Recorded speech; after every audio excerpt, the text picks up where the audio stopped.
বিসমিল্লাহির রহমানির রহিম। সবাই কেমন আছেন? আশা করি ভালো আছেন। আজকে আমি মুরগির চামড়া এবং মটরশুঁটি দিয়ে একটা চচ্চড়ি ভুনা করব। তো এখানে মুরগির চামড়া চচ্চড়ি ছিল, তো এখানে দিয়ে দিয়েছি সরষের তেল, পেঁয়াজ কুচি, দারচিনি, এলাচ, তেজপাতা এবং লবণ, হলুদ।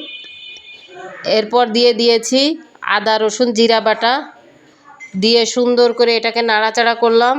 নাড়াচাড়া করে এই পর্যায়ে ওই যে গুঁড়ামরিচ দেওয়ার কথা মনে ছিল না, দেখেন এখন গুঁড়ামরিচ দিয়ে দিলাম। এই পর্যায়ে দিয়ে দিব সেই মুরগির চামড়া, পা এবং আলুর টুকরা ও ডাবরি দিয়ে সুন্দর করে নাড়াচাড়া করব। সুন্দর করে নাড়াচাড়া করা হয়ে গেলে এটাকে এমনভাবে নাড়াচাড়া করতে হবে যে একে অপরের সঙ্গে মিলেমিশে একাকার হয়ে যাবে। তো কিছুক্ষণের জন্য ঢেকে রান্না করব। তো দেখুন এখানে আমার প্রায় পানিটা শুকিয়ে এসেছে। এখানে আবার আমি কিছু পানি অ্যাড করেছিলাম, সেটা স্কিপ হয়ে গেছে, সেটা দেখাইতে মনে নাই। তো আমার রান্নাটা প্রায় হয়ে এসেছে। এইভাবে করে মটরশুঁটি দিয়ে চামড়া ভুনা মজাই লাগে, খারাপ লাগে না।